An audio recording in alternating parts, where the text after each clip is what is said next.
What's up, guys? It's Dimex White, and I'm back with another reaction video. So today we're reacting to Corey being accused of kidnapping two women.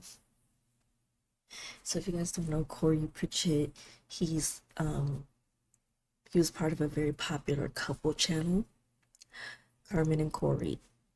And they got a divorce. I think well, they're broken up. I don't know if the divorce is finalized, but they got a divorce, and allegedly, I guess they're saying Corey like kidnapped two women, so I guess he's crashing out. I don't know, but and someone said, "Glad Carmen got out of there." Oh, see. Yeah, she is with another man now, and I think he's a rapper, right? Yeah. So let's get into this video. Like and subscribe, and yeah, let's get into this video. A popular YouTuber once known for his family vlogging. Look, we'll go there. Come on. Can't get over here. My car, where's our friend? Is now accused of kidnapping two women. But the story doesn't end there. Authorities say the Texas-based content creator fled the United States by booking a one-way ticket and hopping on a nearly 20-hour flight all the way to the Middle East. So how did a man with millions of social media followers end up charged with aggravated kidnapping? Well, it all began on November 22nd. That's when a woman exchanged numbers with 26-year-old Corey Prichett Jr. The woman told authorities the following day she and another woman met up with Prichett. They did some pretty harmless activities like working out, ATV riding, then bowling. But it was at the bowling alley where things took an intense turn. Bro, it's always at the bowling alley where shit takes a turn. Like, this literally happened to Takeoff, like, the bowling alley. Like, okay. There, the two women felt like something was off when Prichett and his two friends started acting strange. The women told police they were repeatedly looking around, seemed on edge, and were acting suspicious. The unnamed women told police they learned Prichett and his friends were having issues with another group that was there at the bowling alley. So they reportedly told Prichett if he continued acting that way, he should just leave with his friends. Prichett in turn stepped out with his friends, but never returned, leaving the women behind.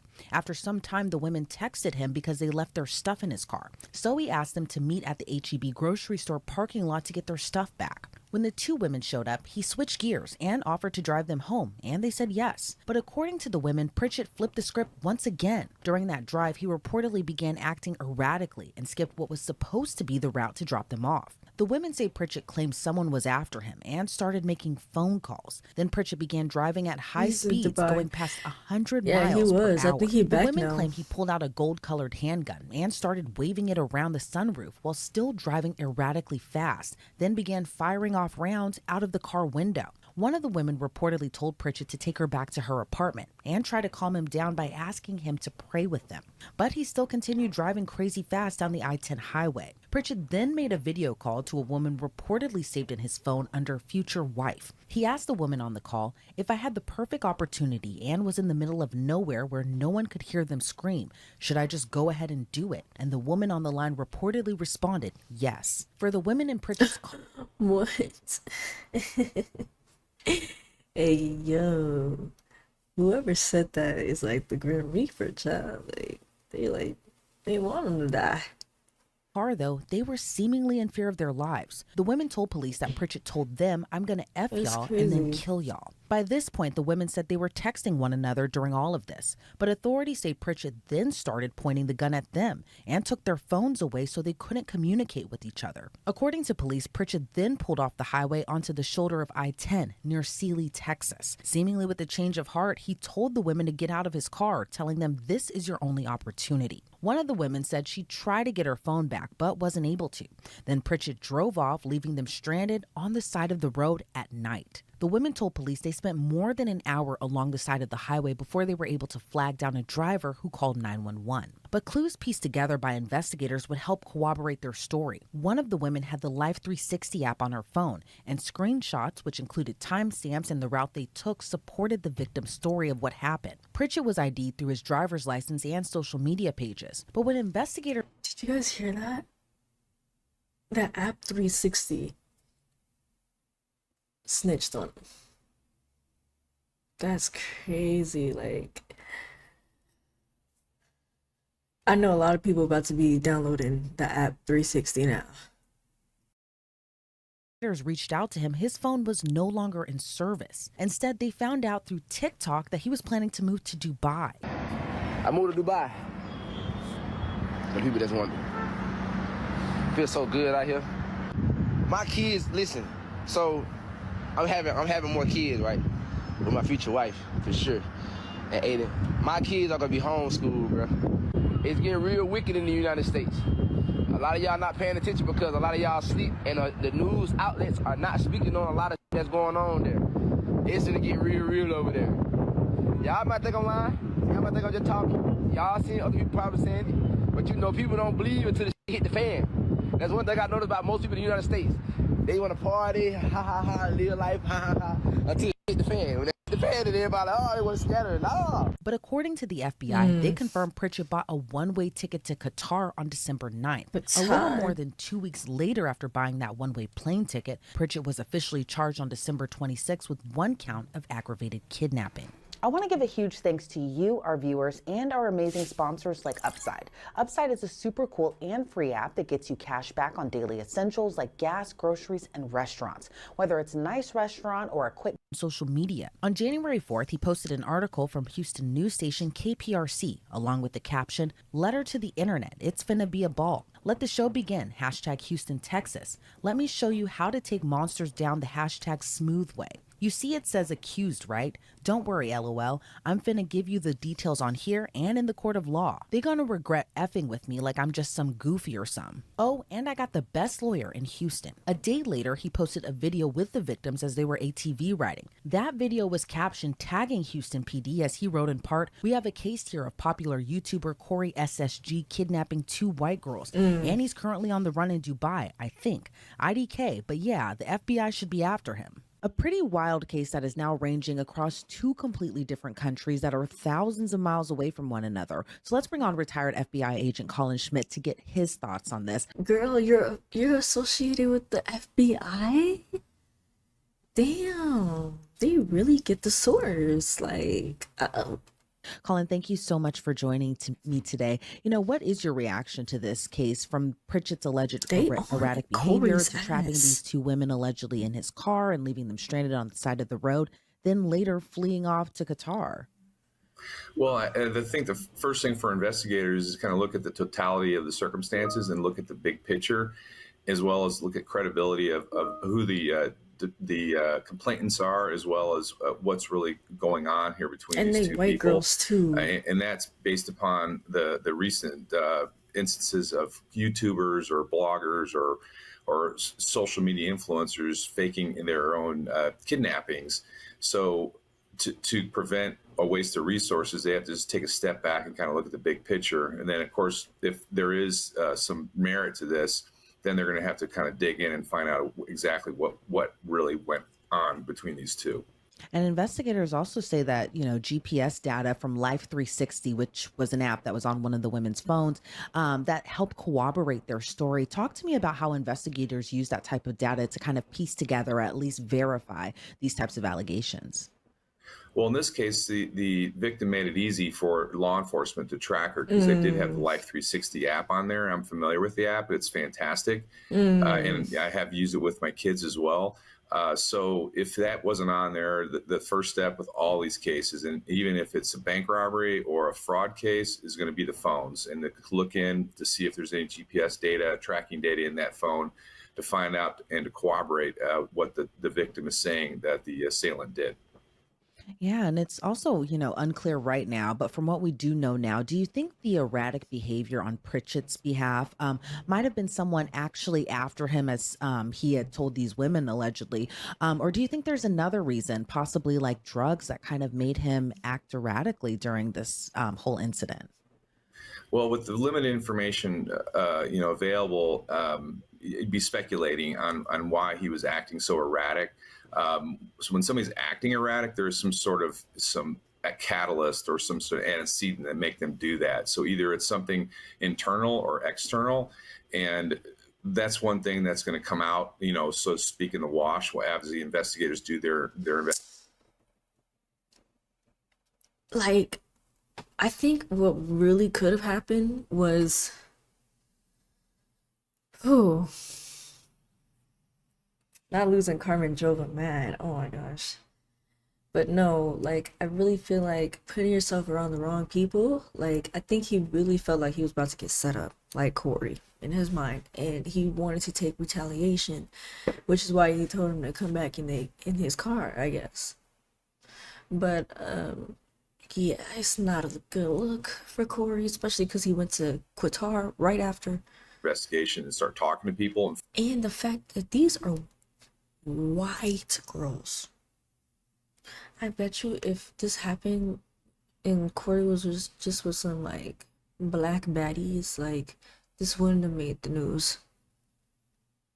Find out why he was behaving in such an odd manner, and then the fact that he fled to Qatar, which is kind of an unusual country to go to, because of it. I doubt he speaks Arabic. Does he have some sort of connection to that country?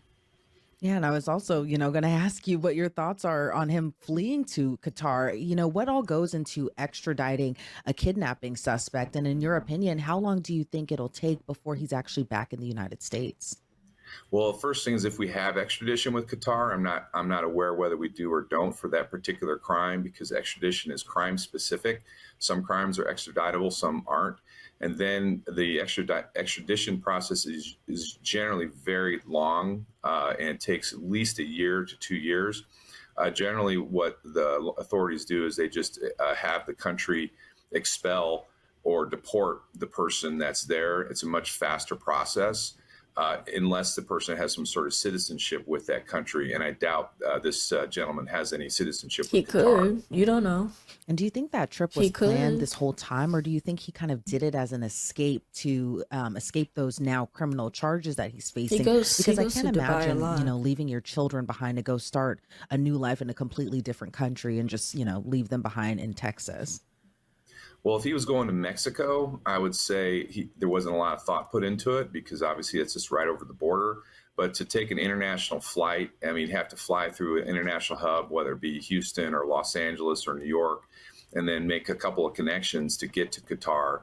So, and then, of course, the flight itself is pretty expensive, and then there is going to be some scrutiny on him on when he lands through the authorities there in Qatar. So there had to be some sort of planning to go into it, because, like I said, he's just not driving his car over the border going down to Mexicali. He's going to a foreign country, and it's approximately an 18-hour flight. Yeah, and booking that one-way ticket as well too. I can't even imagine kind of going back to this alleged crime as well. Can't imagine what it was like for these two women who were stranded on that highway until they were able to flag down a driver who eventually called 911, and then authorities arrived as well too. But, kind of going back to the overall alleged offense in this case, what do you kind of make of just leaving two women stranded on a highway, and then just again fleeing off to a completely different country? Well, that tells me that there wasn't much thought put into this. It sounds more like this was an impulse crime. He was reacting to some sort of something maybe the women had done to him, or vice versa, and this was reaction, and he didn't think it through. And then I think finally it kind of dawned on him that what he had done is basically going to land him in jail, and he essentially panicked, kicked him out or put him on the side of the road, and then obviously left the country. So He's definitely has a But he lot didn't going on kidnap them inside if his he let head, them out the car. and this case is only going to probably get stranger as the investigators But dig he in. kidnapped them. Yeah, and you mentioned But something earlier in our discussion, just about his I don't know. They voluntarily like got in his car, but then he started tweaking out on them because he thought they were gonna set him up, type shit, and then he let him out the car again to walk. But there are actual murderers who get away with the crime. But it's whatever. his whole social media You know. persona, which is kind of another added layer to this whole entire story. Prichett has millions of followers across different social media platforms, but then you tack on this alleged behavior and this alleged or this crime as well too.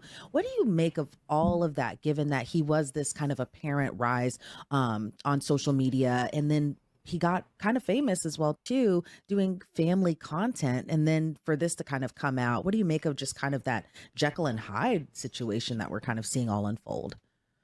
Well, that's from where I started with this, that because of his social media presence, law enforcement is going to have to kind of dig in and kind of determine what the motive behind this was. Maybe he had no intent of harming these women. He was just doing this for the classic clicks. Or, like I said, he had something going on in his life that made him panic. But it seems like there's such in society now, there's such a intense pressure to get quote unquote clicks, that we see these social media people doing some amazingly stupid and abhorrent things. And frankly, I think law enforcement and the society as a whole is really kind of getting tired of it. And the hammer is starting to fall on these people for their behaviors. Now, say Pritchett makes it back to the United States, he's facing this kidnapping charge. How long of a Bro, that's a big potential sentence charge. or punishment do you think that he could be facing now? Well, if the federal authorities get involved, I believe you could get up to life in prison for kidnapping. So depending on the circumstances. But murderers don't even get up to life. Bro, they just trying to throw the book at Corey. Like, he let him out. He didn't even hurt them. Like, he didn't, like, I think he just really just tried to scare them. Like, because they were trying to set him up type shit in his mind. But he let them out. They voluntarily went in his car. I guess he went, off on them a little bit, allegedly. And, like, he let him out, though. He didn't kill him. Like, oh my God. But, this is because it's happening to white women, like I said. And if it's provable, in this case, he didn't That's take where the Corey victims fucked up, over state was lines. messing with some white women. There's an argument that it's not a federal crime.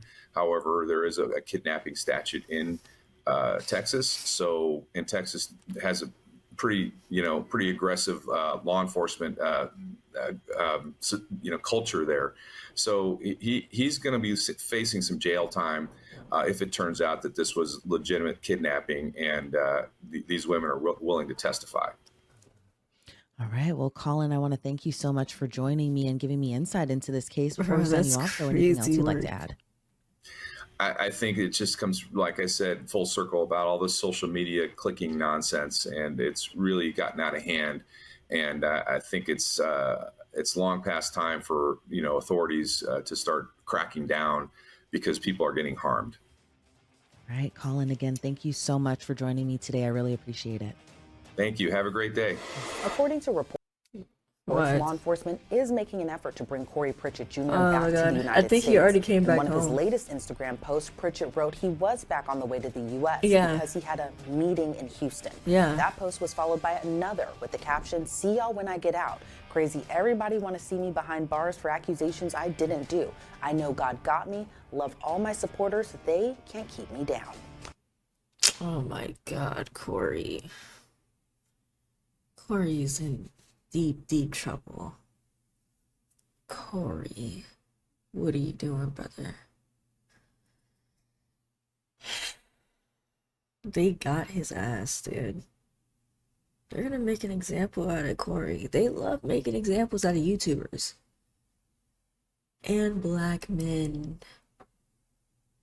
Corey fucked up. It's the wrong race to fuck it up. wrong race to fuck it up with. You know, if they were some black women or minority women, this case would not be as big or even a case at all. Like, they really trying to take him down. I don't know. I don't know. If Corey did do this, then it's totally fucked up and they deserve their justice. If Corey did not do this, it's another sad case. It's another sad case. Fucking around with the wrong people. Fucking around with the wrong people will get you locked up. So sad. So sad. Well, if you guys like this video, make sure you like and subscribe. And I'm out. Peace. Free Corey. Free Corey.